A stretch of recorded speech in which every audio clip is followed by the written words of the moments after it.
Il y a des rencontres qui font tout basculer. Bienvenue sur Tipping Point.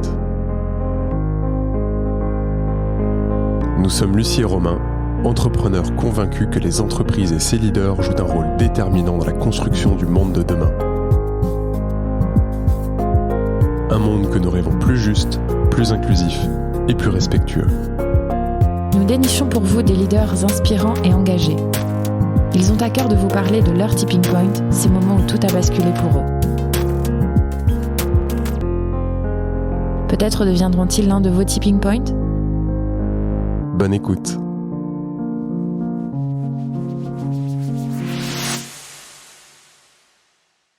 Alors, ce matin, je suis avec deux hommes, Romain, que vous connaissez bien maintenant, et Mathieu Thomé. Bonjour Mathieu. Bonjour Lucie, bonjour Romain. Bonjour Mathieu. Et bienvenue dans notre podcast. Deux hommes pour parler de vulnérabilité, d'authenticité dans son féminin, dans son être.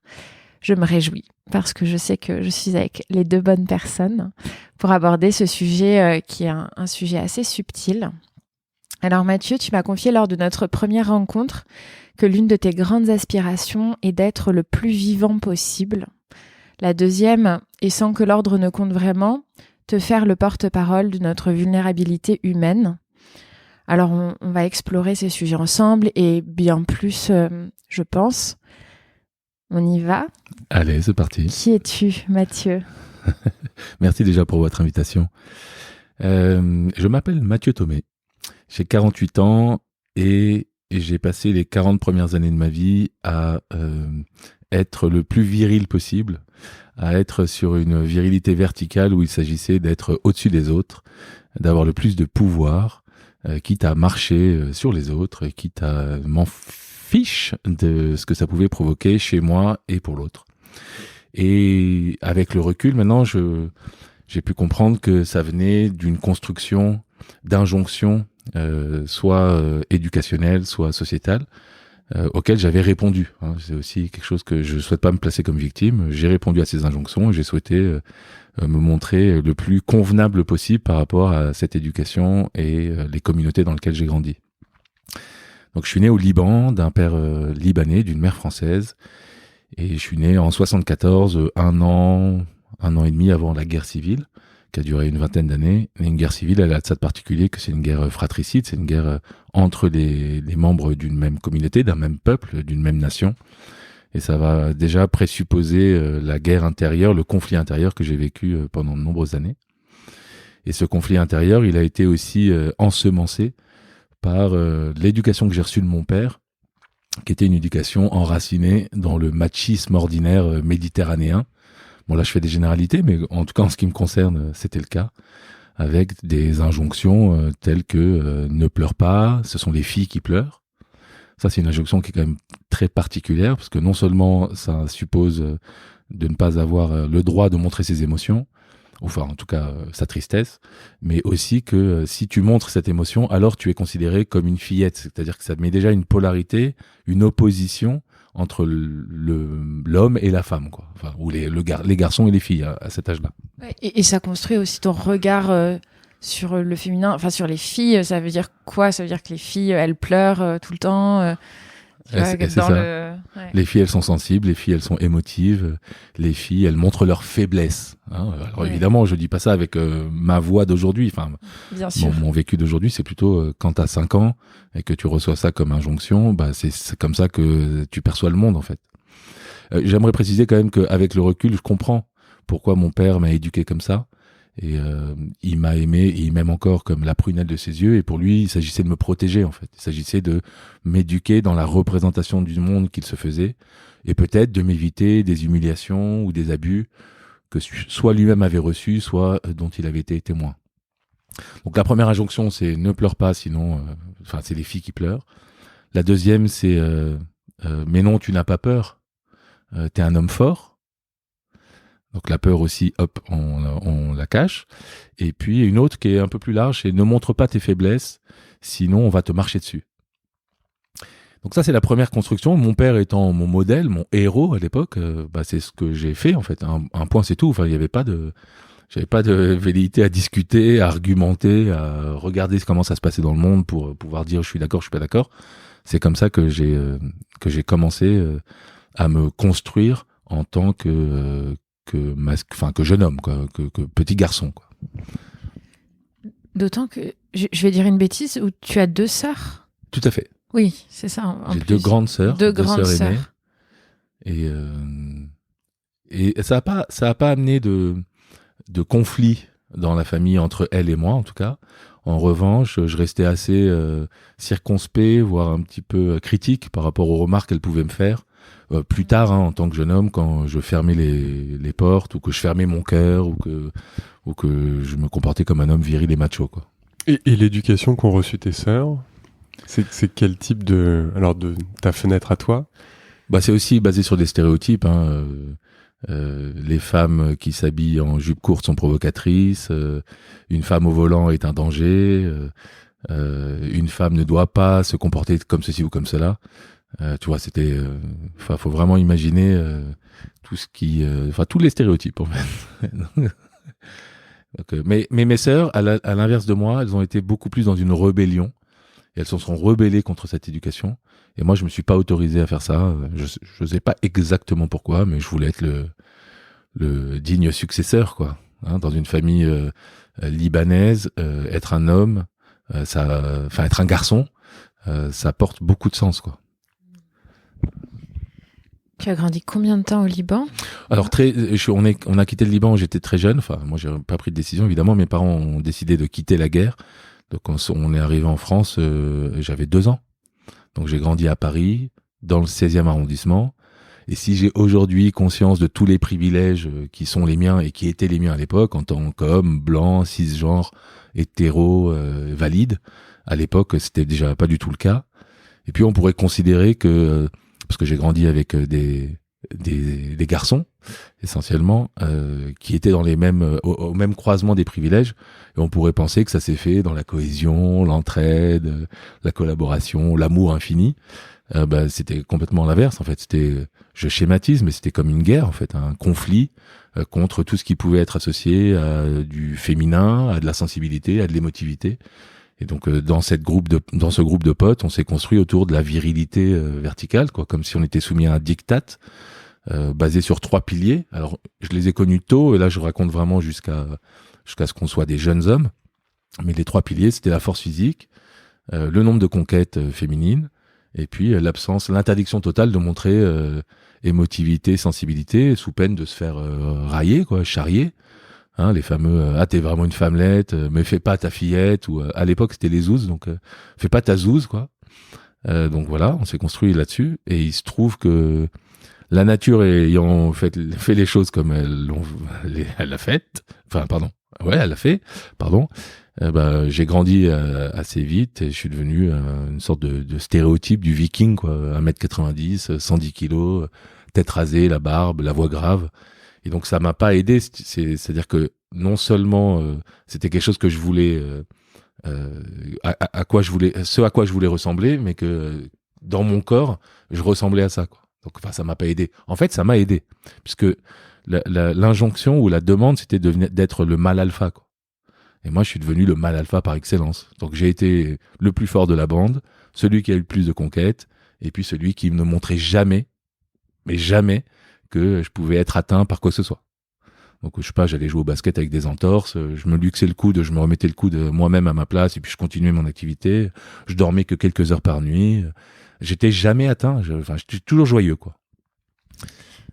Au regard des autres, ou même toi, tu ne ressentais rien? C'est-à-dire, est-ce que quand tu étais tout seul, tu t'autorisais des moments de doute, une larme, ou tu ne ressentais même pas ça en étant seul, au-delà du groupe? Non, je ressentais pas ça. Et en fait, le conflit intérieur du Liban, en fait, je l'ai transposé dans mon intérieur, dans mon fort intérieur. Et c'est un peu comme si il y avait des parties de moi, donc émotivité, sensibilité, pour pas dire partie féminine, parce que j'ai un peu de mal, moi, à dire qu'il y a une partie féminine, une partie masculine. C'est des référentiels communs qu'on utilise, mais bon, en tout cas, je préfère être plus précis. Donc c'est l'émotivité, la sensibilité. C'était des parties de moi qui me faisaient prendre des risques, en fait. Donc je les ai étouffés, asphyxiés, enterrés sous des couches et des couches de virilité dégoulinante, quoi, dégueulasse. Bon, à l'époque c'était pas comme ça. Donc en fait je le ressentais même pas à l'intérieur. Je m'interdisais de ressentir ça. Je m'interdisais quand j'avais une émotion qui montait et une larme tombait, je m'essuyais les larmes le plus rapidement possible, même si j'étais seul. Hein. Et puis je continuais mon chemin, quoi. Et tu te dis quoi à ce moment-là ? Là, quand la larme arrive, parce que là tu dis ok, je vais l'enterrer très vite, mais c'est interdit. En fait, et donc là tu te répètes, c'est pas permis. Je suis pas une fillette.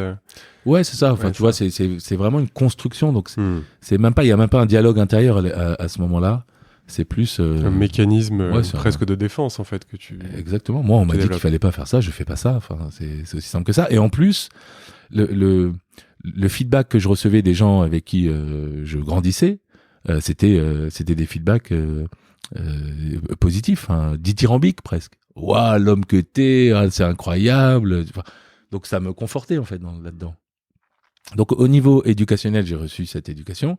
Au niveau de la communauté, pour intégrer une communauté, c'est vital d'intégrer une communauté. Hein. Si on se fait exclure d'une communauté, schématiquement, symboliquement, c'est la mort en fait. Hein, l'être humain, il est fait pour vivre en communauté, en société, quoi. Donc pour intégrer cette communauté et correspondre au code, je me suis façonné comme ça, quoi.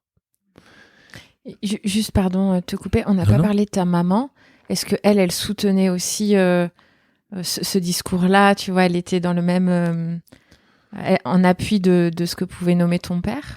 Non, elle n'était pas en appui, mais du coup, alors elle était très tendre et elle accueillait qui j'étais, même si elle me faisait des petites remarques, mais c'était pas des remarques pour me faire changer, c'était plus des remarques comme un goutte à goutte en fait intérieur qui faisait un petit courant, un petit cours d'eau, avec mes sœurs aussi, hein.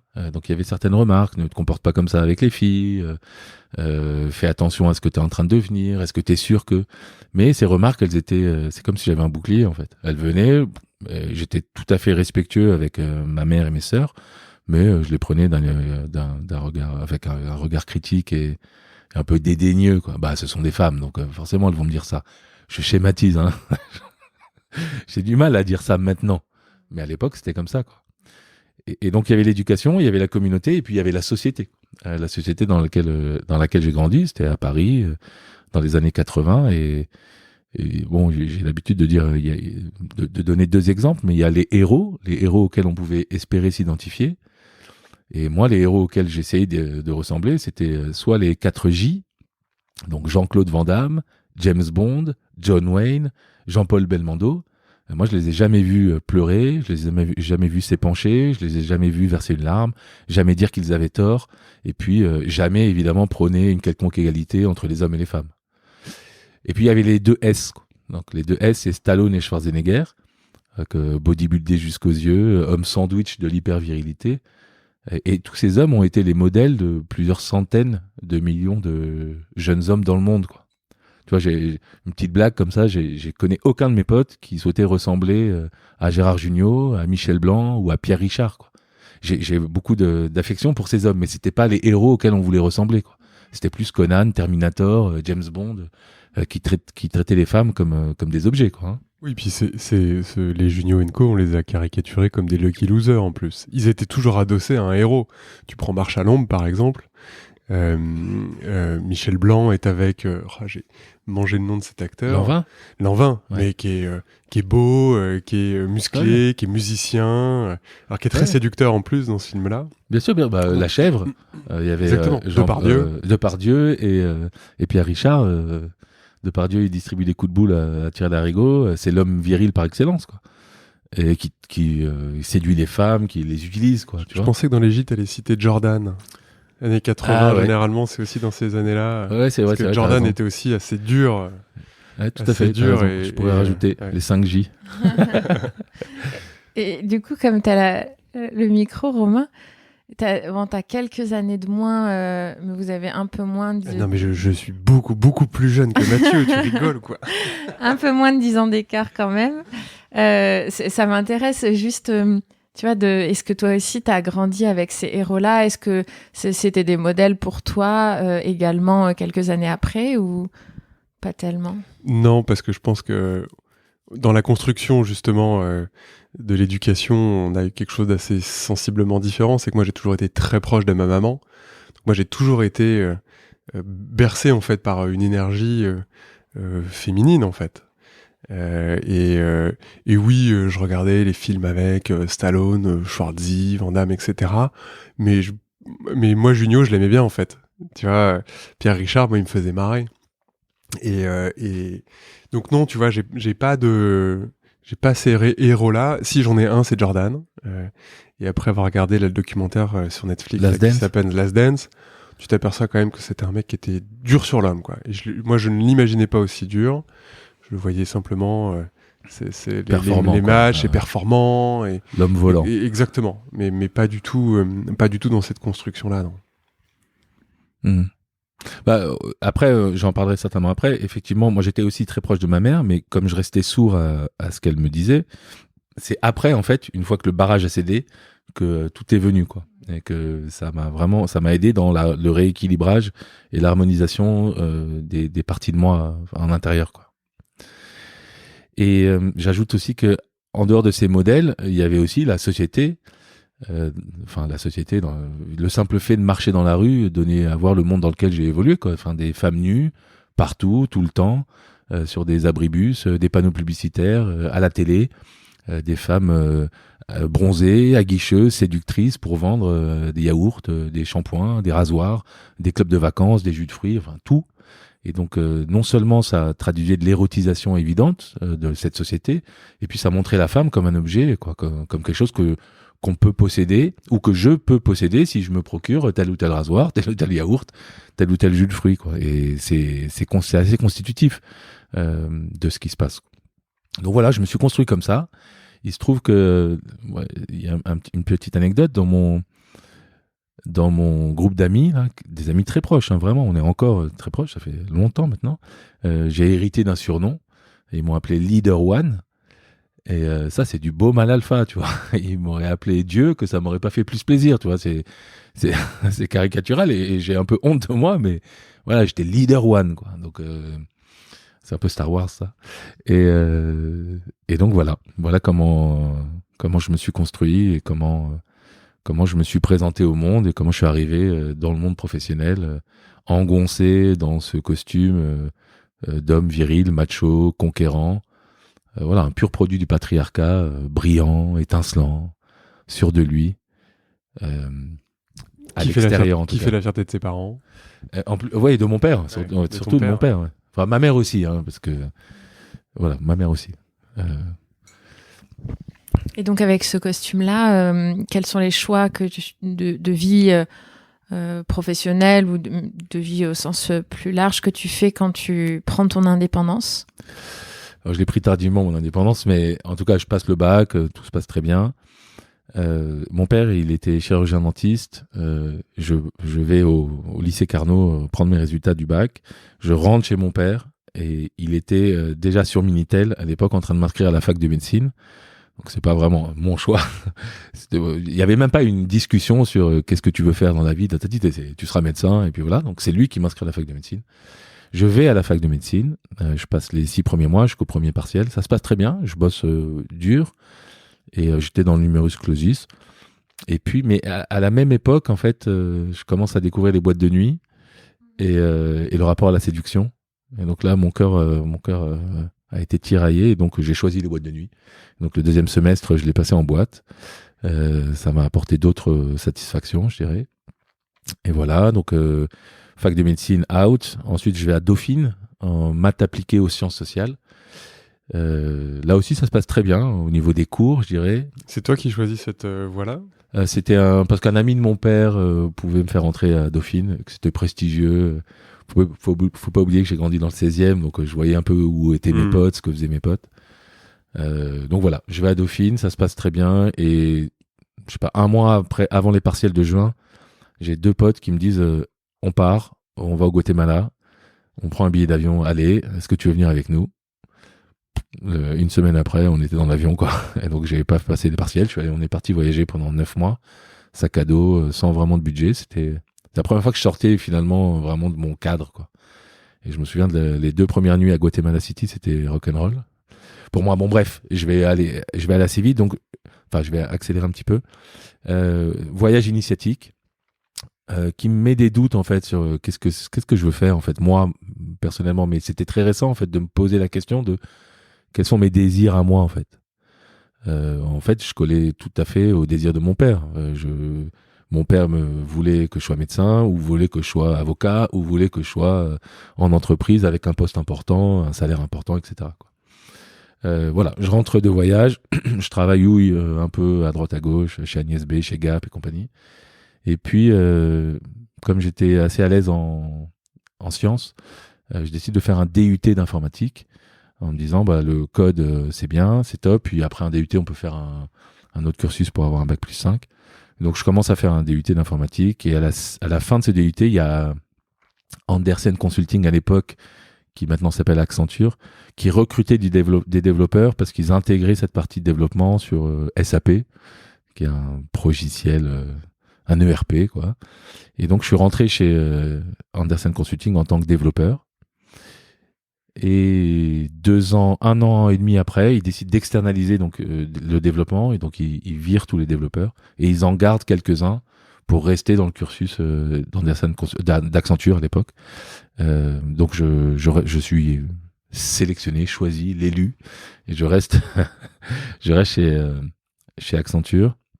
Ce qui m'a appris, je suis resté 7 ans chez Accenture, ça m'a vraiment permis d'apprendre beaucoup de choses, mais aussi ça m'a posé des problèmes par rapport aux réactions des uns et des autres, parce que j'ai entendu de nombreuses fois, chez Accenture à l'époque, les gens qui intégraient, ils sortaient d'HEC, d'ESSEC, ESCP, les mines, Polytechnique, et donc vraiment j'entendais, mais de leur bouche, quoi, comment ce mec a un bac plus 2 et payé le même salaire que nous, qui nous sommes arrachés pendant 5 ans, quoi.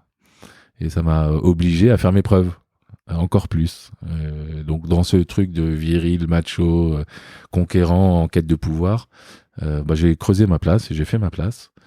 Mais c'était en contre. C'est important ça. Et donc voilà, je suis resté 7 ans chez Accenture. À la fin, j'étais un peu lassé d'être vendu comme un expert un jour chez Danone, le lendemain chez Altadis. Altadis, c'est des cigarettiers, ils fabriquent des cigarettes. Puis de rencontrer des directeurs d'usine en se prétendant expert, parce qu'on était vendu très très cher. Et j'étais un peu lassé de ça, et j'étais lassé aussi des grilles d'évolution. Enfin, c'est très cadré, quoi. Et il y a une fois, on m'a dit... j'avais des velléités à passer manager, et on m'a dit, ouais, tu peux passer manager, t'es meilleur que ton manager actuel, donc t'as toute ta place. En revanche, il te manque 1 mois par rapport à la grille. C'est-à-dire que là, ça fait que 23 mois que tu es à ce poste, et la grille, elle autorise de changer de poste que quand on est à 24 mois. Donc, il faut que tu attendes encore 1 an. Donc voilà. Donc ça m'a lassé. Et puis, en même temps, les boîtes de nuit reviennent à moi. On organisait des fêtes dans un appartement chez un pote, avenue Montaigne. Des fêtes une fois par an, mais qui chaque année prenaient un peu plus d'ampleur, jusqu'à ce qu'il y ait les patrons de la favela chic, Rosanne et Jérôme, qui passent dans cette fête et qui nous proposent de faire des fêtes à la favela. Du coup, je me suis associé avec un de mes meilleurs amis, et on a commencé à faire de l'événementiel nocturne. C'est une bonne façon pour dire qu'on organisait nos propres soirées et que ça nous permettait d'en vivre. Et donc voilà, j'ai fait ça pendant 3 ans. Et je sais pas si je vais un peu trop dans le détail là. Non, c'est très bien. Non, c'est bon. Et pendant ces 3 ans, il y a eu vraiment découverte du monde de la nuit, explosion de la séduction, et puis ouverture de tous les travers de la nuit, l'alcool, la drogue et le reste. Alors que mon associé et ami, lui, il restait plutôt en back-office, il gérait le paiement du personnel, la venue et le départ des DJ, etc. Moi, j'étais plutôt sur la piste de danse, en train de crier, bouteille à la main, et en train d'offrir tout ce que je pouvais offrir à tout le monde. Donc, je me suis un peu brûlé les ailes. Je suis reparti en voyage pendant 9 mois. Je suis revenu. T'es parti où ? Là, je suis parti au Venezuela. 1 mois au Venezuela, 4 mois au Brésil, 2 mois en Argentine et 1 mois au Chili. Et pour quelle raison tu pars ? Là, je pars parce que, en fait, je me suis perdu dans la nuit et que j'avais pas le recul suffisant pour dire je vais arrêter la nuit, puis je vais recommencer à trouver un boulot à Paris sur autre chose. J'avais vraiment besoin de couper radicalement, quoi. T'as quel âge à ce moment-là, Mathieu? 2005, j'ai 30 ans. J'ai 30 ans et là, je pars voyager avec un pote encore.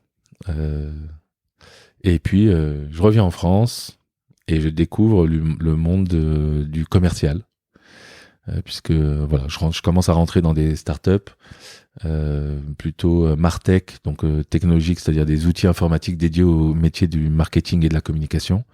Donc gestion de la réputation, gestion des parties prenantes et ensuite gestion de l'influence marketing. Et là, je suis resté 12 ans dans ces startups. Alors, j'en ai fait plusieurs, à gravir des échelons toujours et à nourrir mon ego quelque part avec des postes de plus en plus importants, des fonctions de plus en plus longues. Ça tenait même pas sur une ligne de carte de visite. Tu vois où j'en étais, quoi, pour dire ça comme ça. Des équipes à distance. Je partais à New York une fois par mois. Et des salaires aussi de plus en plus importants. Donc quelque part, voilà, je correspondais au désir schématiquement de mon père, et c'était ok. Tout se passait bien sur le papier. Donc j'avais une bonne réputation, des bons résultats. Les équipes étaient satisfaites de travailler avec moi, et les comités de direction aussi, les investisseurs aussi. Tout se passait bien. Donc on pourrait dire une ascension comme ça. Et je me voyais bêtement au sommet d'une pyramide, quoi, de ma pyramide, hein, dans mon monde, quoi, au sommet, quoi. Tout se passait bien. J'étais cet homme que je voulais devenir, inspirant, à qui on propose toujours des nouveaux challenges, qui ne s'arrête jamais devant un obstacle, un objectif qui serait plus fort que les autres, parce que c'était des entreprises à très forte croissance. Il fallait faire x2, x4, x5 chaque année. Et c'était ok, quoi. Ça, c'était ok. Et en parallèle de ça, j'ai commencé des voies d'exploration intérieure. On va dire du développement personnel, par différents canaux, par différents moyens.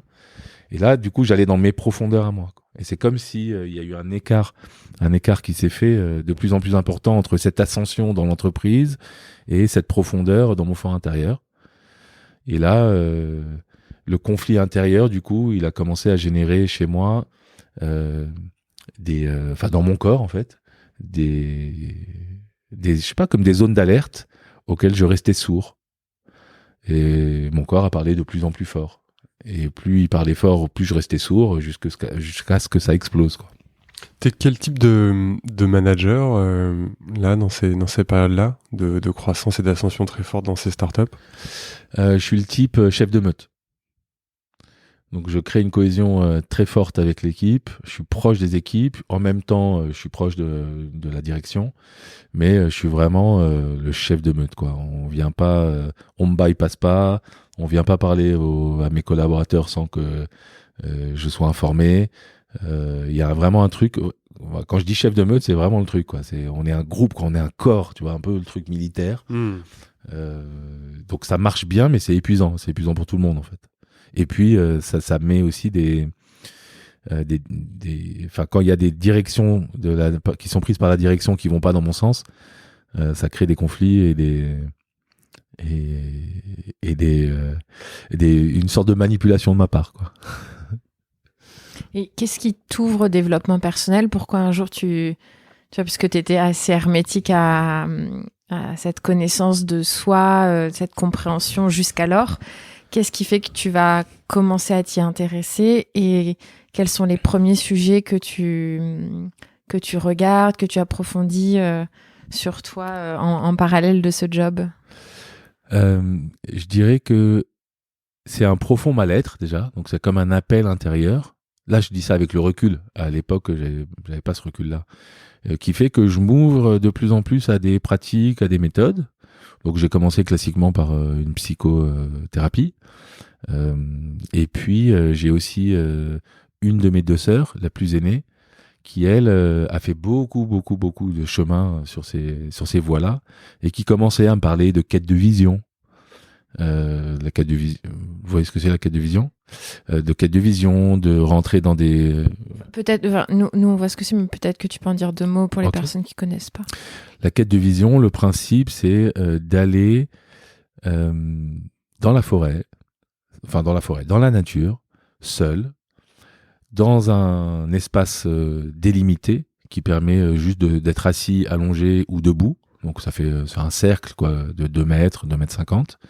Donc seul dans la forêt, dans cet espace-là, pendant 4 jours et 4 nuits, sans manger, sans boire et sans ne rien faire.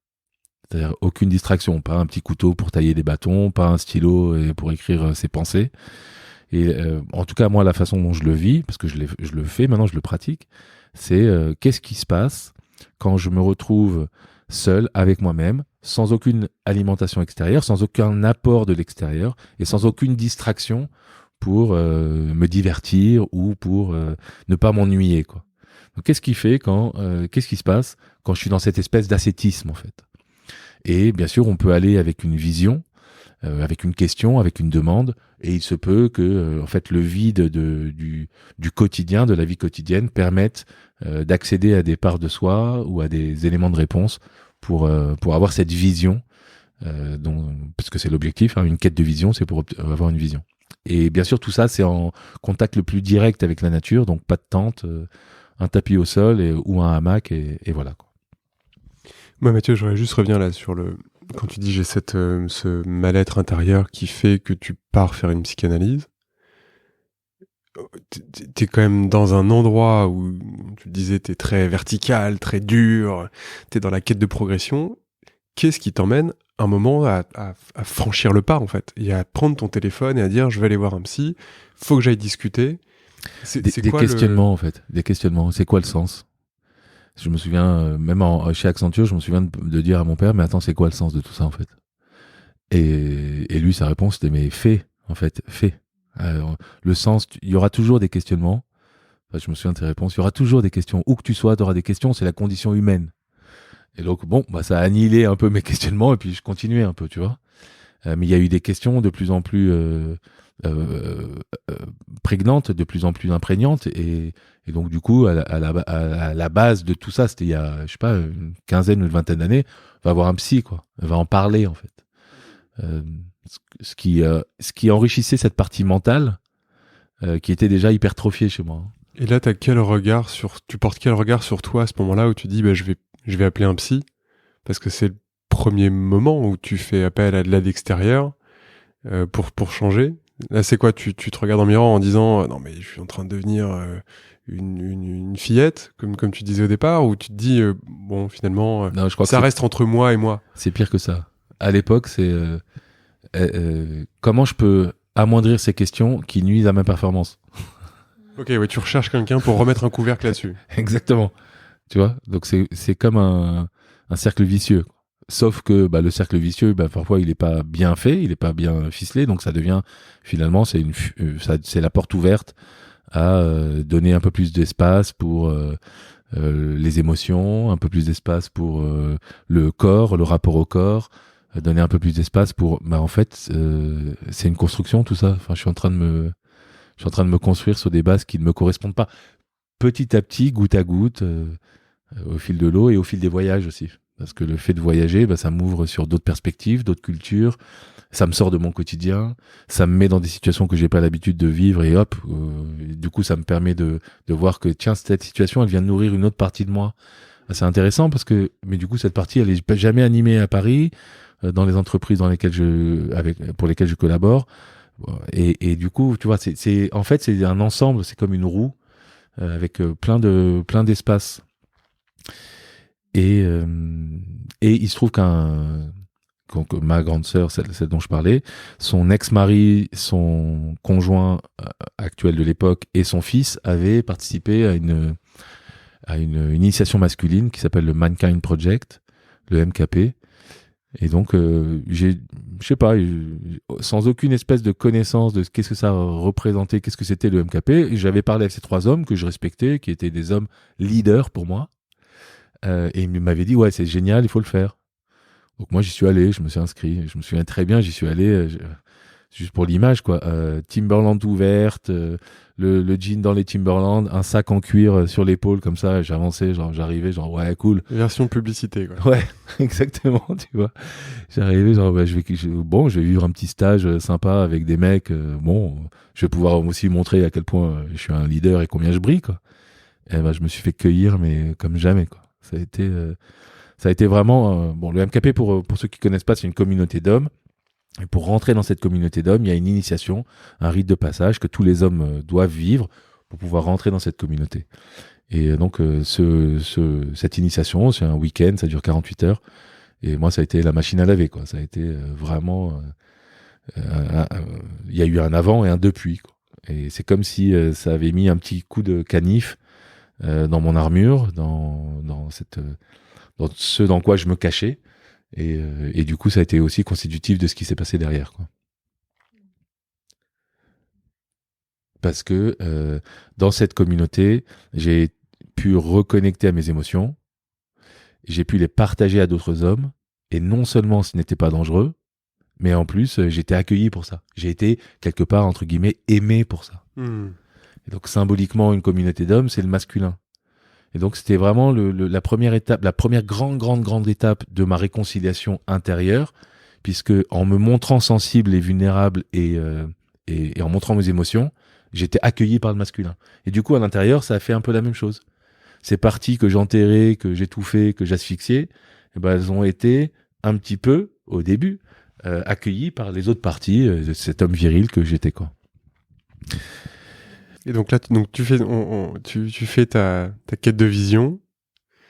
Tu reviens avec quoi une fois que tu as fait ces 48 heures Alors, les quêtes de vision, c'est venu après. C'est venu bien après, en fait. Mais ma sœur m'en parlait déjà. Donc, ça a commencé à me dire, tiens, qu'est-ce qui peut se passer? Tu vois, ça ouvre des portes de un champ des possibles, en fait. Et puis, il y a eu cette communauté. Et là, ça a été constitutif de ce qui s'est passé derrière.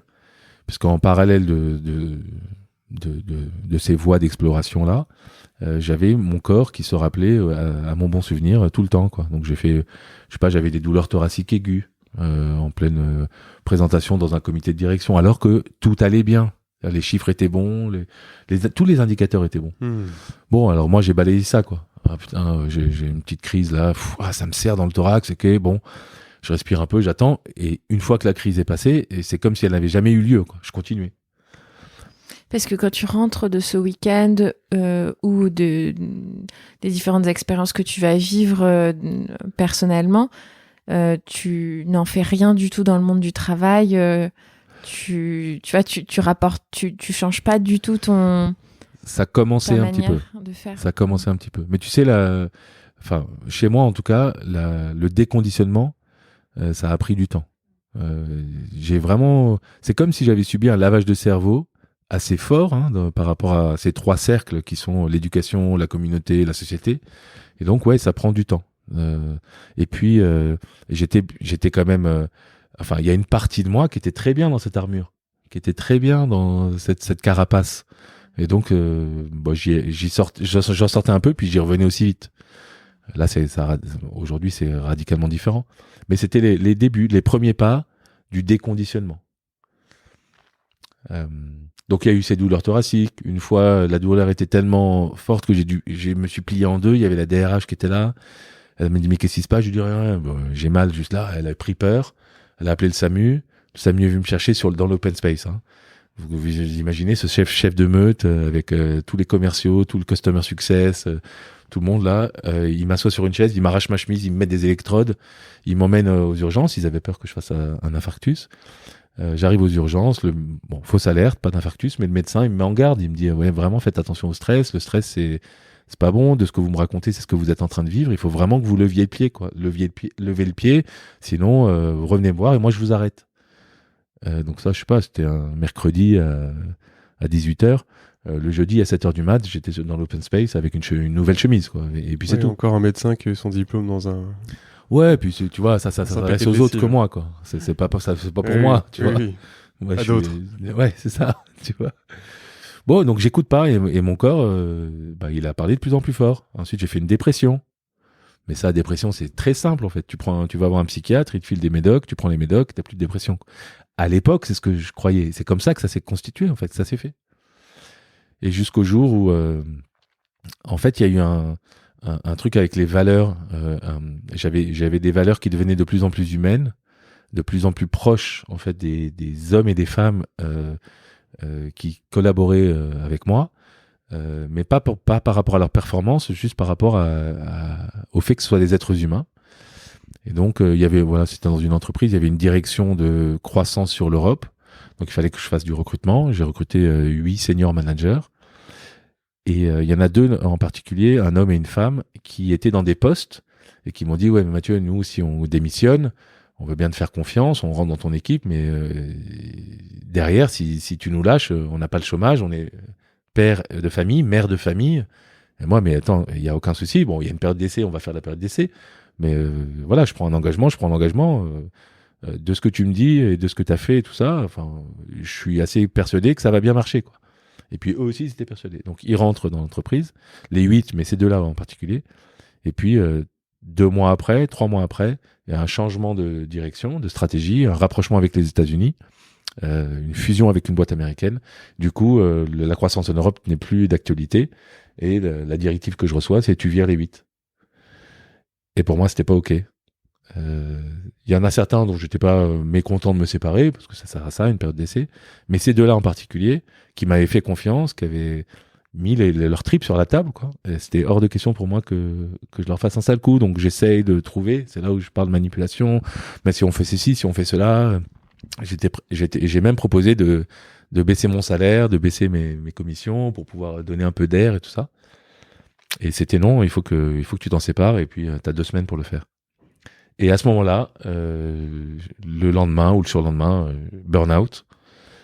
C'est comme si un truc s'était cassé, quoi. Et j'ai fait un burn-out de 8 semaines où je suis resté allongé sur le parquet, les bras en croix, en jogging. Je suis resté en jogging je crois que je suis resté dans le même jogging pendant 8 semaines, à pleurer toutes les larmes de mon corps. J'arrivais pas à penser, j'arrivais pas à agir. Quoi qu'il se passe, je pleurais, quoi. Un pigeon se posait sur le balcon, je pleurais. Et tout en me disant, bon, ça va revenir, c'est rien. Je rassurais mon PDG, je rassurais les investisseurs en disant c'est rien, je reviens. Je rassurais mes équipes aussi. C'est rien, ça c'est juste un petit truc. Bon, j'ai un petit coup de mou, mais ça va revenir. Et puis au fur et à mesure, en fait, j'ai pris en pleine face mon refus d'accepter ma vulnérabilité. Et c'est comme si un barrage avait cédé. Et le fameux cours d'eau dont je parlais tout à l'heure, il avait pris de l'ampleur. Et donc voilà. Bon, j'ai pas tout de suite compris ce qui se passait. J'ai pas tout de suite su comment réagir. Mais je me souviens très bien qu'il y a eu 2 périodes. La première période de ce burn-out où je me disais ça va revenir. Et la deuxième où j'étais en panique de mais qu'est-ce que je vais faire en fait? Comment? Je sentais bien qu'il y avait plus la même envie de performer. Il y avait plus la même envie de faire semblant. Il y avait plus cette envie-là, quoi.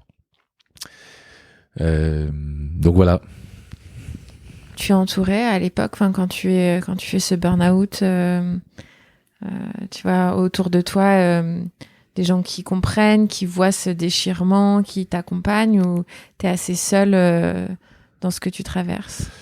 Non, je suis entouré en fait par les femmes de ma vie. Donc je suis entouré par ma mère et mes 2 sœurs.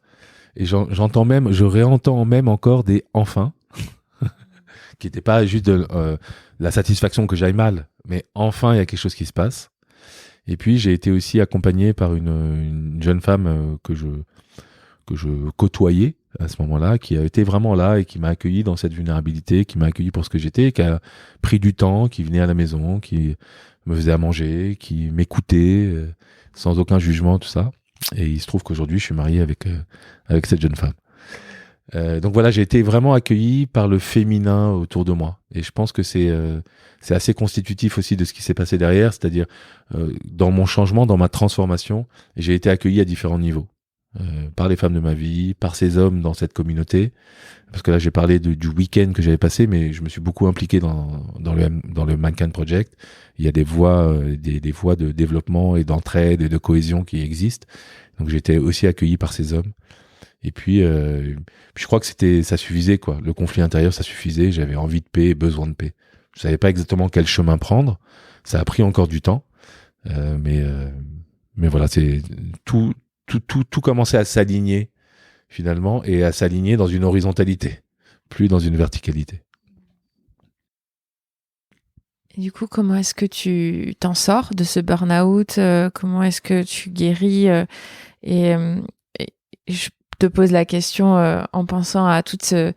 Alors, moi, j'accompagne plutôt des femmes, mais toutes ces femmes autour de moi qui, en ce moment même, vivent des burn-out assez profond pour plein de raisons différentes qui sont très loin de tes raisons, mais je crois que c'est un des mots dans l'espace professionnel, personnel, dans le monde dans lequel on vit aujourd'hui, qui est malheureusement de plus en plus fréquent. Tu vois, donc ça m'intéresse que tu témoignes aussi de la manière dont toi, tu vas te remettre de ça, quelles sont tes ressources et tes appuis qui vont te permettre de dépasser cet état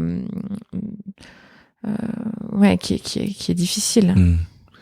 Bah écoute, ça n'a pas été aussi évident que ça sur le coup. Avec le recul, je suis capable de voir ce qui s'est passé, sur quoi je me suis appuyé, et tout ça. Mais sur le coup, j'ai eu des élans. En fait, je me souviens que sur la fin, j'étais plus allongé sur le parquet, mais je partais marcher. Je marchais beaucoup. Et j'étais aussi en colère contre l'entreprise, en colère contre le fait que dans une entreprise ou dans les entreprises dans lesquelles j'ai été, j'ai pas donné de place aux émotions, j'ai pas donné de place à la relation, l'importance de toutes ces notions sensibles, invisibles, je dirais. Hein. Donc l'émotionnel, le relationnel, le situationnel, voire même le spirituel. Donc j'étais très en colère contre ça. Et j'étais en train de parler avec des gens et je leur disais, moi je vais aller faire de la permaculture, c'est fini l'entreprise.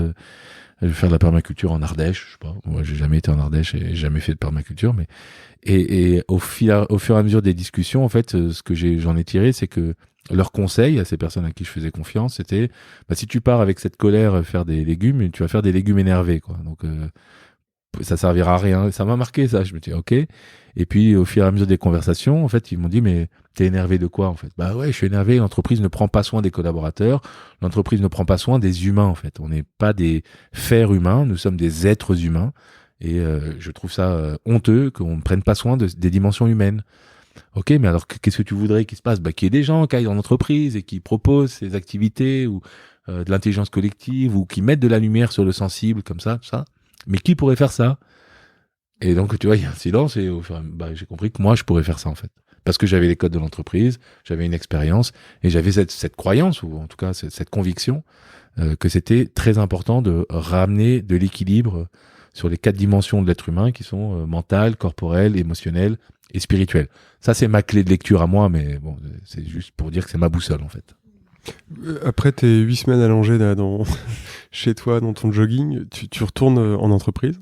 Justement, alors attends, je pars marcher à ce moment-là, je marchais beaucoup, j'avais plein d'idées, et puis j'entends un podcast de Grégory Pouy, qui s'appelle Vlan, le podcast, et il y avait un épisode avec Fabrice Nadjari, qui parlait des chamans corporate.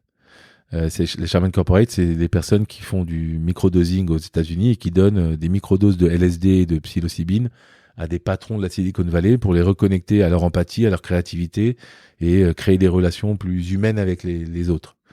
Et donc j'ai trouvé ça très triste qu'on en arrive à donner des pilules, des gélules, quoi. Je trouvais ça me renforçait dans ma conviction qu'il fallait faire quelque chose d'autre. Et donc ce jour-là, j'ai eu comme une canalisation, je sais pas, une intuition, un appel. Et j'ai créé une entreprise qui s'appelle Corporate Shaman. Et dont la mission, c'est venu comme ça. Je marchais le long des quais de Seine à Paris. Corporate Shaman, mais c'est exactement ce que je veux faire. Et la mission, c'est apporter du soin dans l'entreprise en éclairant l'invisible. Ça, c'est venu tout de suite. Et après ce burn-out, je décide donc de revenir un peu dans l'entreprise. Parce que c'était pas encore tout à fait mûr pour moi. Et puis surtout, j'avais pas encore des pistes concrètes à suivre, quoi. Et pour moi, c'est ce que je connaissais. Et puis c'était dur pour moi de dire, ça s'arrête là. J'étais vraiment dans mon monde à moi, attention, hein, j'étais pas Elon Musk ou je sais pas qui, hein, mais j'étais au top, quoi. J'étais au top d'une pyramide. Et du jour au lendemain, avec ce burn-out, c'est comme si je me retrouvais en fait en haut d'une pyramide de merde, en carton-pâte, quoi, qui s'effritait. Et j'ai essayé de retrouver pied, quoi, de retrouver ma stabilité et ma place en haut de cette pyramide, mais ça s'effritait de plus en plus. Mais j'ai quand même essayé. Et non seulement cette pyramide, pour moi, elle représentait mon monde, mais dans cette ouverture qui s'est produite, je me suis représenté cette pyramide dans un monde immense, quoi. Un toute petite caillou dans un monde immense. Donc ça a été difficile à accepter ça. Là, je le dis comme ça avec un peu de stabilité, d'assurance, mais à l'époque, j'étais en perte de repère. Je savais pas quoi faire. J'avais cette intuition de créer quelque chose pour l'entreprise, d'aller prendre soin, tu vois. Ça me reconnecte à mon père qui m'inscrit en fac de médecine. Prendre soin en entreprise, mais je savais pas trop comment faire, pas quoi faire. J'avais l'intuition, mais je n'avais pas encore le comment. J'avais le why, mais je n'avais pas le how. Donc, je suis revenu un petit peu en entreprise. Ça n'a pas duré longtemps parce que du coup, j'étais tellement proche. Enfin, je n'acceptais plus qu'on aille à l'encontre de mes valeurs. Donc, ça s'est très mal passé dans les 2-3 entreprises que j'ai intégrées après. Enfin, très mal passé. Ça n'a pas duré en gros. Donc il y a eu assez rapidement des conflits, soit avec le PDG, soit avec le board, et j'avais pas envie de plier du tout. Donc j'ai quitté, et puis je lance Corporate Shaman, et j'en parle à quelques connaissances que j'ai, qui me prennent tout de suite des missions très rapidement. J'ai eu un carnet de commandes plein, sauf que c'était des missions stratégie commerciale ou management. Donc j'ai commencé à faire ça, et puis donc c'était pas vraiment l'intention que j'avais au départ. Et puis j'ai recédé aux sirènes du CDI. Il y a une de ces entreprises donc que j'avais, pour laquelle je travaillais en tant que consultant, qui m'a proposé un poste encore plus important, avec encore plus de challenge, encore plus de salaire. Donc voilà, j'y suis retourné. La vie venait vraiment te tester. Hein. Ouais, complètement. Et ça a duré 9 mois. Ça s'est très bien passé, encore une fois, sur le papier, très bien. Sauf que là, j'y allais différemment, quoi. J'étais pas du tout le manager que j'étais avant. J'étais vraiment un manager où je faisais, par exemple, tous les lundis matins, on faisait un cercle de parole avec les commerciaux, le customer success. Donc, je sais pas, il y avait 40-50 personnes dans une salle. Et puis, on parlait de nos émotions en trois points. Et chacun le faisait. Ça a vraiment eu un impact très fort. Tous les comités de direction, ça commençait par un tour de parole. Et toutes les réunions avec les managers dont j'avais la responsabilité, ça commençait par un tour de parole, et tous les one-to-one, c'était comment tu te sens. Et c'est pas le comment ça va, où on se contente d'un ça va, et toi, ça c'est le fameux truc, c'est comment tu te sens. Et puis si la personne me disait ça va, je lui disais ok, mais en plus de 2 mots. Et elle a été autorisée à me dire comment ça allait, quoi. Ça veut pas dire que moi, après, j'étais le sauveur qui allait agir et qui allait forcément trouver des solutions. Mais en tout cas, on s'autorisait à être authentique et vulnérable. Donc voilà, ça a duré 9 mois jusqu'à l'apparition de ces fameuses douleurs thoraciques. Et donc là, c'était comme un rappel à l'ordre. Là, j'ai pas attendu que ça aille plus loin. En fait, j'ai appris de mes erreurs, quoi. J'ai appris que mon corps me parlait et qu'il fallait que je sois attentif à ce qu'il me disait. Et donc, je suis allé voir le PDG. Je lui ai dit que c'était pas OK pour moi. Il connaissait mon histoire avec Corporate Shaman et que je voulais développer Corporate Shaman. On s'est vachement bien arrangé. C'est un mec vraiment hyper humain, hyper sympa. J'ai envie de le citer. Il s'appelle Quentin Bordage. Et donc on a trouvé un arrangement en fait pour que je puisse sortir de l'entreprise tranquillement, tout en ayant la possibilité de développer Corporate Shaman. Je développe Corporate Shaman. Le produit de base, le produit phare, c'était un séminaire expérientiel dans la nature où il s'agissait d'emmener des équipes qui travaillent ensemble, vivre une expérience dans la nature pour se déconnecter du quotidien, déconnecter du digital, de manière à laisser la possibilité de se reconnecter à eux-mêmes, aux autres, à la nature. Et donc ça, c'était en 3 jours, on change pas durablement les choses, mais c'était une manière de créer un terreau propice à l'émergence de nouvelles pousses. Et suite à ce séminaire, il y avait du coaching et de l'accompagnement pendant 6 mois. Le premier se passe en octobre 2019. Ça se passe vraiment très bien, c'est top, on est content parce que je me suis associé pour faire ça. Décembre 2019, je quitte le monde de l'entreprise, mon costume, mon rôle de CRO, tout ça. Janvier 2020, je prends un peu de temps pour moi. Février, je lance les démarches. On voit tout ce qui arrive gentiment. Et mars 2020, il n'y avait plus aucun séminaire expérientiel en nature possible dans le monde.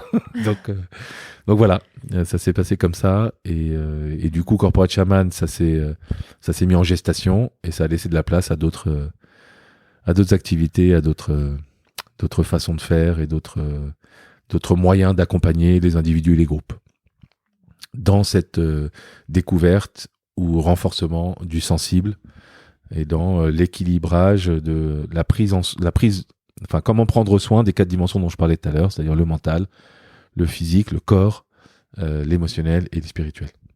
Et c'est maintenant ce que je fais au quotidien avec différents véhicules, différentes initiatives. Et du coup, pour toi, comment est-ce que quelles sont les choses que tu as changées dans ton quotidien? Comment est-ce que tu prends soin de ces 4 dimensions-là? Puisque ça a été les premiers temps où finalement tu as reconnecté tout ce qui avait été qui n'avait jamais été connecté peut-être. Oui, tout à fait. J'imagine que c'est aussi assez surprenant et qu'on découvre plein de choses de soi-même. Est-ce que tu peux nous dire, tu vois, à titre plus personnel, ce que toi ça a changé et ce que tu as mis en place? Oui, bien sûr. Ce qui s'est passé, c'est que quand je suis rentré, quand j'ai été initié au MKP, c'était en 2014. Donc ensuite, j'ai fait beaucoup de groupes d'hommes, des cercles de parole entre hommes au sein du MKP. Et ça a été vraiment constitutif d'une accélération du changement et d'une amélioration, je dirais, de cette horizontalité versus la verticalité. Même s'il doit y avoir un équilibrage, hein, mais en tout cas, donner de la place à l'horizontalité. Et dans ce groupe, on a beaucoup travaillé, le mot est peut-être mal choisi, sur 3 notions importantes. La responsabilité. Je suis responsable ou je suis co-responsable de ce qui m'arrive et je suis co-responsable de ce que je provoque dans le monde. Et donc ça, c'est important pour pouvoir justement se donner la possibilité d'avoir des moyens d'action sur ce qui se joue pour moi, pour les autres, dans les interactions. Donc la responsabilité, l'intégrité, je fais ce que je dis ce que je fais, mais en relation avec l'authenticité, quoi. Pas par rapport à ce que je pense être bien, mais par rapport à ce que je suis vraiment. Et quand je ne fais pas ce que je dis, alors on prend du temps et on met de la lumière sur qu'est-ce qui s'est passé, quelles sont les résistances que tu as rencontrées, est-ce que finalement tes engagements ils sont justes avec ce que tu veux faire, ce que tu veux mettre en place, etc., enfin, ce que tu veux vivre. Donc voilà, responsabilité, intégrité et puis maturité émotionnelle. C'est-à-dire j'ai des émotions et je peux les exprimer. Et ça a été vraiment un long chemin qui était très beau. Je ne sais pas si je réponds clairement à ta question. Donc les cercles de parole, en tout cas, ça a vraiment changé ma vie. D'ailleurs, maintenant, c'est une de mes activités. C'est ce que je propose à travers une entreprise que j'ai co-créée qui s'appelle Kalima. Ça, c'est un moyen de prendre soin de soi et de prendre soin de ces 4 dimensions. Parce que dans un cercle de parole, tu peux aborder la dimension mentale, la dimension corporelle, émotionnelle et spirituelle. Et puis, sur mon chemin, il y a aussi eu beaucoup de choses en rapport avec la nature. Connexion à la nature, de manière à pas me retrouver là où j'étais avant, c'est-à-dire au-dessus de la nature, celui qui exploite, qui prend des ressources parce que c'est utile pour lui, parce que ça lui fait plaisir, mais vraiment se remettre dans la chaîne du vivant en fait, et sur ce plan horizontal. Donc relation avec la nature, connexion avec la nature. Et ça, j'ai fait beaucoup d'immersion, je dirais, notamment les quêtes de vision dont je parlais tout à l'heure, mais ça c'est venu un petit peu après. Et puis aussi sur le plan spirituel, j'ai vécu pas mal d'initiations chamaniques, je dirais notamment avec les états modifiés de conscience, à travers les états modifiés de conscience, pour aller explorer d'autres parties de moi et puis mettre de la relativité sur le temps et l'espace, ce qui me permettait vraiment de prendre du recul, de la hauteur et puis de décider d'autres façons de faire, d'autres façons d'agir et de continuer à pacifier intérieurement toutes les parties de moi en fait. Parce qu'elles ont toutes leur mot à dire, elles ont toute leur place et qu'elles ont toutes quelque chose d'important à me transmettre et à m'apprendre. Moi, dans ce que tu décris, il y a quand même un rapport au temps qui est hyper important parce que ça nécessite de prendre du temps pour soi et d'aller explorer nos envies profondes, notre authenticité. C'est pas quelque chose qui vient comme ça. Comment est-ce qu'en entreprise c'est perçu ? Dans l'entreprise, même de façon plus large, tu vois, on veut faire une réforme sur les retraites, on la fait vite, on veut poser un sujet, on fait ça au pas de course. Tu vois, comme si on s'interdisait d'aller réfléchir et d'aller ressentir et prendre le temps de ressentir. Comment est-ce que toi, ou quel conseil tu donnes aux organisations, pour prendre quelque chose d'assez large, pour se laisser du temps à aller écouter ce qui doit advenir, en tout cas ce qui cherche à émerger. Si je devais donner un conseil, c'est pas partager ma vision des choses, mais c'est que la mienne. C'est-à-dire que le temps humain, pour moi, c'est du temps long. Donc effectivement, on veut amener des changements radicaux rapidement, et moi je ne pense pas que ça marche. Je pense que ça prend du temps. Ça, c'est la première chose. Donc, justement, ce rapport au temps, une transformation, une adaptation, ça peut et ça doit prendre du temps, à mon avis. Ça, c'est la première chose. Et la deuxième chose, c'est de mettre en place des pratiques qui visent justement à autoriser les individus à s'écouter intérieurement déjà. Donc écouter ses différentes parties de soi, écouter sa dimension émotionnelle, sa dimension mentale, sa dimension corporelle, sa dimension spirituelle. Donc ça, c'est intérieur, individuel. Et puis s'écouter les uns les autres. Avec des processus d'intelligence collective, par exemple, mais ça peut être plein d'autres choses. Et je pense que la transformation, elle prend du temps, et deux, elle passe par l'écoute attentive de tout ce qui se joue en soi, quoi. Je refais un tout petit détour sur la vie personnelle, puisque tu es le papa de Raphaël, qui a 14 ans maintenant. Donc, c'est à ton tour d'être papa. Qui est déjà inscrit en médecine. Je pense pas, mais tu vas nous dire. Et justement, le fait d'avoir un enfant et de t'être posé toutes ces questions sur la manière dont toi, ton rapport avec ton père, la manière dont tu as été éduqué, quels sont les choix que tu fais, qu'est-ce que tu essaies de transmettre, quel papa, Romain te demandait quel manager tu étais et tu es, et tu vois, quel papa tu essayes d'incarner. Ce que j'essaye d'incarner, c'est de donner la possibilité à Raphaël d'être tout ce qu'il a envie d'être et d'expérimenter par lui-même ce qu'il doit expérimenter. Alors évidemment, dans toute proportion gardée, c'est-à-dire en étant quand même un cadre sécurisant et en lui amenant de la sécurité. Mais en tout cas, il a accès à ses émotions depuis qu'il est né. Il a l'autorisation de dire quand il est en colère, quand il est triste, tout ce qu'il traverse. Ça, il sait qu'il est autorisé. Ça ne veut pas dire que je vais le chercher forcément et le forcer à me dire non mais qu'est-ce que tu vis exactement maintenant là tout de suite. Donc voilà, il y a une autorisation en fait pour qu'il puisse trouver sa voie, sa place, son rôle, faire vivre son être. Ça c'est absolument certain. Et je suis un père aussi fusionnel. Donc ça, c'était génial jusqu'à ce qu'il ait 13-14 ans. Maintenant, évidemment, et c'est normal, lui, il cherche son indépendance et il a des choses qu'il doit vivre tout seul. Ce qui me pose moi un petit souci, mais j'en rigole et on en rigole avec lui. Enfin, j'en rigole avec lui et il me se fout de ma gueule aussi, hein, clairement. Et j'essaye vraiment d'être un père le moins dirigiste possible, tu vois, le plus accueillant et le plus proche de ses besoins à lui. C'est-à-dire que je vais pas lui donner un conseil ou l'aider ou s'il n'en a pas besoin ou s'il n'exprime pas cet avis. S'il n'en exprime pas le besoin, je veux dire, pardon. Donc voilà, il se passe, entre nous, on a une relation que j'adore. Lui, je lui pose souvent la question quand même de savoir, mais est-ce qu'il y a des choses que tu voudrais que je change? Est-ce que je te mets pas trop de pression? Est-ce que je te laisse pas trop Bon, alors après, à 14 ans, c'est pas forcément évident, parce que je fais pas ça que depuis qu'il a 14 ans. Donc à 8 ans, peut-être, c'était pas évident. Mais en tout cas, il sait qu'il est autorisé. Voilà, je sais pas si...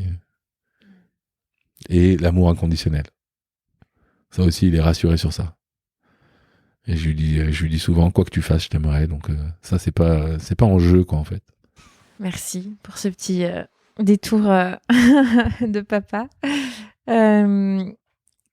Si je reviens à ton activité, donc aujourd'hui, tu accompagnes des entreprises et des individus, donc sur les deux pans, hein, si je dis pas de bêtises. Oui. Qui sont les personnes qui viennent te chercher et si on regarde si on fait un petit focus sur l'entreprise, sur les dirigeants peut-être que tu accompagnes ou sur les managers, sur les équipes, est-ce que ce sont des personnes qui sont déjà en chemin? Est-ce que ce sont des personnes qui sont dans leur tipping point, tu vois, et qui savent plus comment se sortir de ça? Est-ce que ce sont des personnes qui sont sur le chemin que toi tu as connu, puisque ce que tu proposes, donc tu vas nous le redire parce que je vais mal le dire, mais aller regarder plutôt la partie émotionnelle, invisible, qu'est-ce qui se joue dans les relations et comment mieux relationner dans le monde du travail, à peu près ça.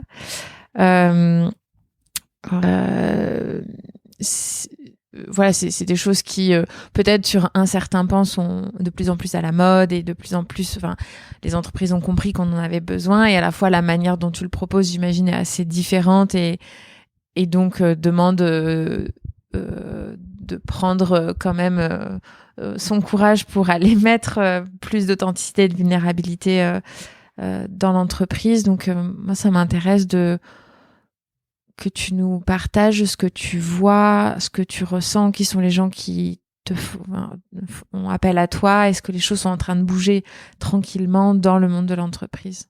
Moi, je dirais que oui, les choses sont en train de bouger tranquillement dans le monde de l'entreprise. Par rapport à ta question de savoir quelle typologie de clients, c'est très varié en fait. Il y a des gens qui...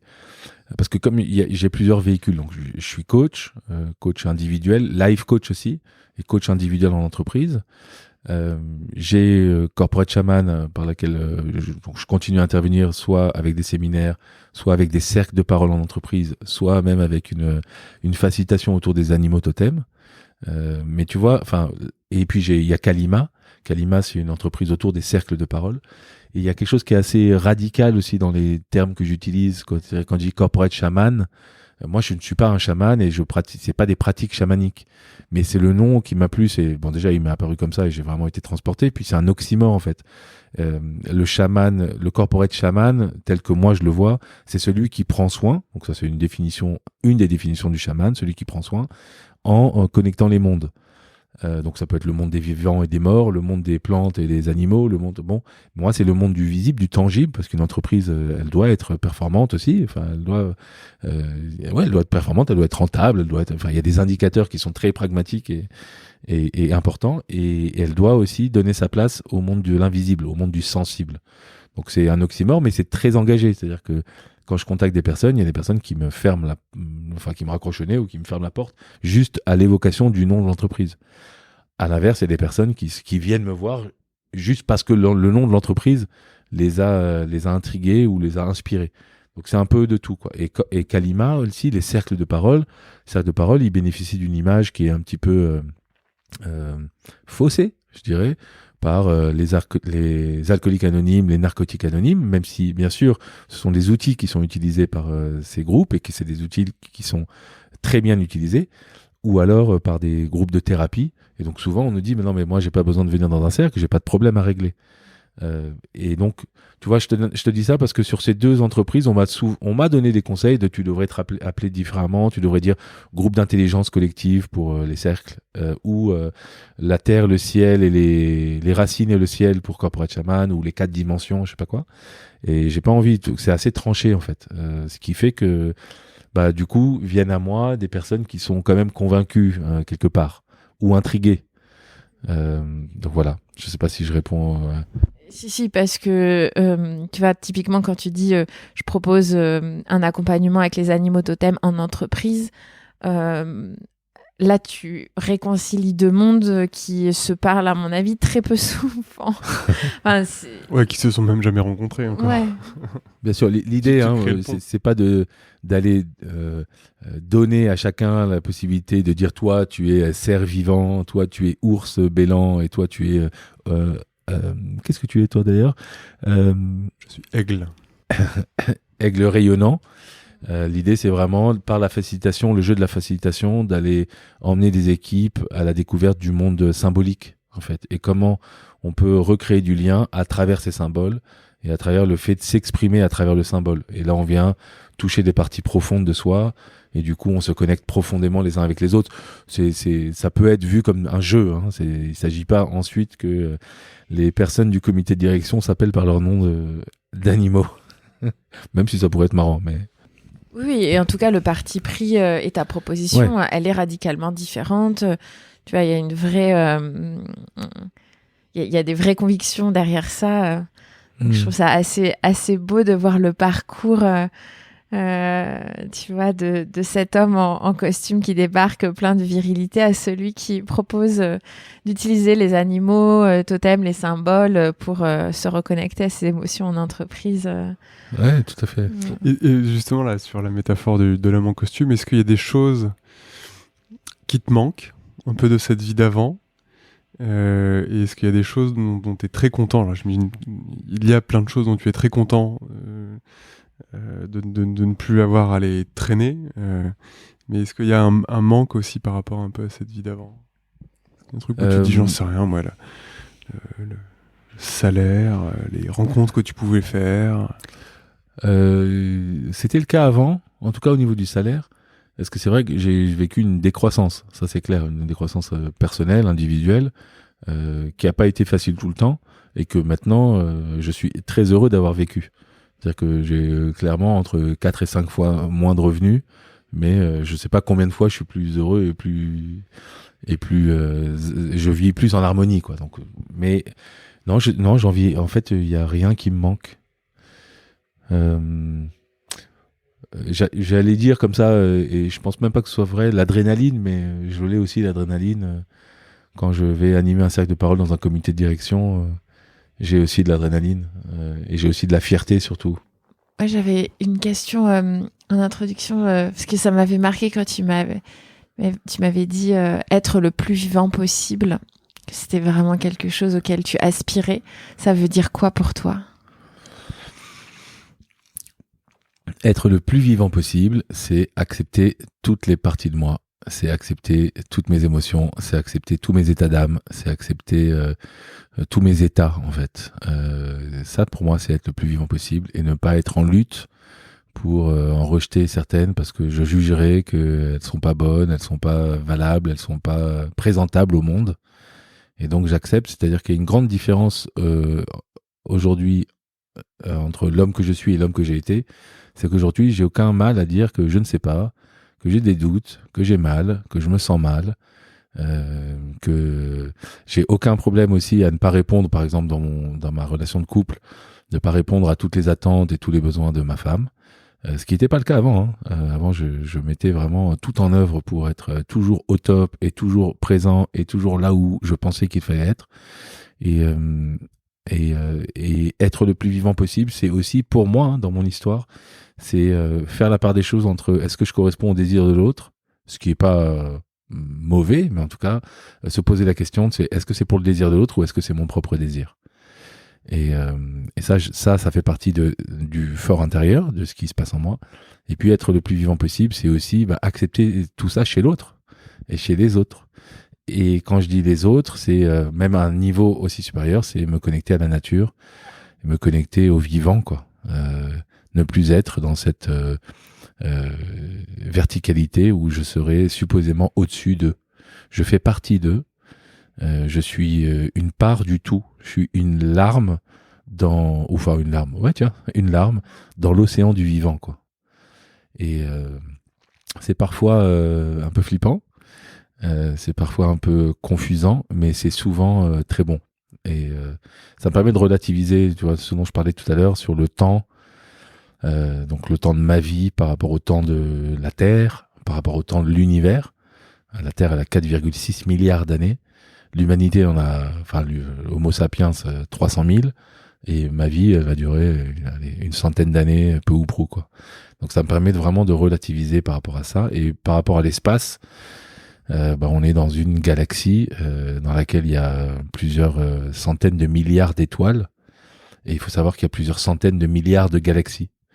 Donc tout ça, cette relativisation, elle me permet d'honorer l'instant présent, ce qui se passe maintenant, là tout de suite, sans être constamment plongé soit dans mon passé, soit dans un hypothétique futur. Voilà comment je répondrai à ta question. Est-ce qu'il y a des sujets qu'on n'a pas abordés, Mathieu, que tu avais envie de nous partager aujourd'hui ? Le sujet, on en parlait juste avant qu'on lance l'enregistrement, le sujet de l'écoute, en fait. Et je pense que c'est important de passer un peu plus de temps à écouter qu'à combler le vide, qu'à remplir, en fait, par sa parole. Et il y a plein de choses différentes qu'on peut écouter en fonction de la sensibilité des uns et des autres. Mais on peut écouter ce qui se passe à l'intérieur de soi, on peut écouter ce qui se passe à l'extérieur de soi. Et je pense que cette écoute, elle est essentielle pour pouvoir apporter cette pacification, cette harmonie, cette velléité en fait à mettre du et plutôt que du ou. En fait, et voilà, c'est un sujet qui m'est cher et que je porte aussi à travers Kalima et les cercles de parole, des cercles de parole d'hommes, de femmes et mixtes. qu'on propose un peu partout et dans la formation aussi qu'on dispense pour aider les personnes qui souhaitent faciliter ces cercles à être le plus autonome possible pour le faire. Bon, super. Moi, je te suis aussi sur LinkedIn où je vois que là, les positions que tu prends, les messages que tu transmets justement sur cette vulnérabilité de ton point de vue d'homme qui est vraiment, en tout cas aujourd'hui, encore assez peu fréquent. En tout cas, je n'ai pas la chance de côtoyer sur les réseaux beaucoup de personnes et beaucoup d'hommes qui prennent ces positions-là après et un tel parcours et avec l'envie de transmettre très fortement et d'accompagner d'autres dans ce chemin. Est-ce qu'il y a des messages que tu as envie encore là de faire passer, des conseils ou en tout cas des mots que tu veux laisser et transmettre? Par rapport à la vulnérabilité en particulier, ouais, j'ai vraiment, en tout cas moi j'ai envie d'être ce porte-parole, un des porte-paroles de la vulnérabilité pour les hommes, parce que je suis un homme, j'ai pas envie de parler pour les autres, j'ai pas envie d'être un porte-voix pour quelqu'un dont je ne connais pas ni le vécu, ni l'histoire, ni le contexte. Et j'ai envie de porter cette parole encore plus fort parce que j'ai été cet homme viril, parce que j'ai été cet homme macho, parce que j'ai été vraiment le stéréotype. Et donc, je trouve que c'est important pour moi d'aller dire ce qui s'est passé dans ma vie et combien aujourd'hui je me sens plus enraciné, plus aligné, plus vivant. Et si j'avais un conseil à donner, ça serait vraiment de se mettre en relation avec son corps. En fait, le corps, il parle tout le temps, au quotidien, jour et nuit. Il exprime des choses à travers les émotions, à travers les sensations, à travers l'état d'esprit, à travers l'humeur. Et le corps, il est jamais dans le passé, il est jamais dans le futur, il est toujours à l'instant présent. Et c'est vraiment ce qui m'a manqué, moi, comme clé de lecture, pour pouvoir comprendre ce qui se passait pour moi, ce qui se jouait pour moi et comment j'aurais pu, si je devais refaire l'histoire, même si, très honnêtement, l'homme que j'ai été, je l'accueille, je l'aime, et justement, j'ai pas envie de, sous couvert de trouver de l'harmonisation et de la paix, de faire une guerre avec cet homme que j'ai été. Au contraire, je l'accueille, je le regarde avec tendresse, en fait. Donc voilà, si j'avais un conseil, ça serait de vraiment prendre le temps et le soin d'écouter ce qui se passe dans notre fort intérieur.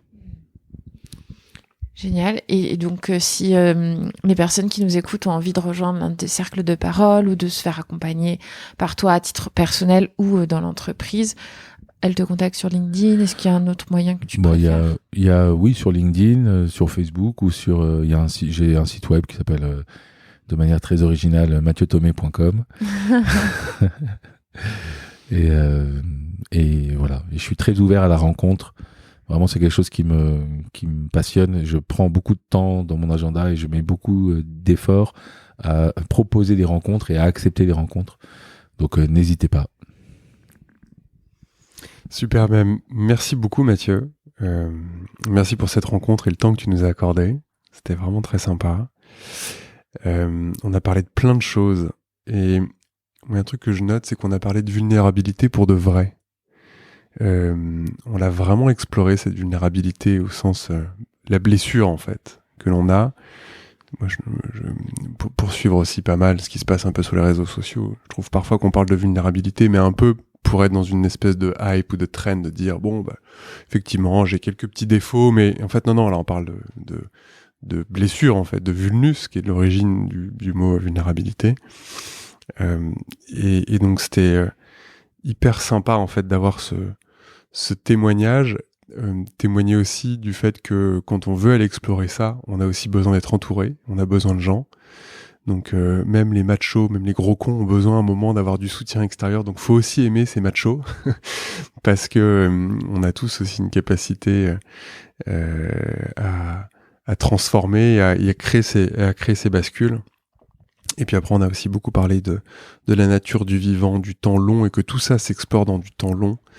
Donc prendre le temps de s'écouter, de comprendre ce qui vient, ce qui veut venir, et puis accepter que parfois des choses nous dépassent, et que parfois les choses peuvent nous sembler non visibles ou invisibles, comme tu le disais. Donc voilà, merci beaucoup Mathieu. Je suis certain que cet épisode sera un bon épisode ressource pour nos auditeurs. Merci beaucoup Mathieu. Merci pour votre invitation et cette conversation que j'ai trouvée excellente et pertinente, en tout cas conversation, et surtout réconfortante. Merci beaucoup. C'est fini pour aujourd'hui. Nous espérons que cet épisode vous a inspiré. Retrouvez toutes les infos et les épisodes sur notre site tippingpoint.fr, tipping-point.fr. Si vous avez aimé, n'hésitez pas à partager l'épisode le plus largement autour de vous et à mettre 5 belles étoiles pour nous aider à nous faire connaître. À bientôt!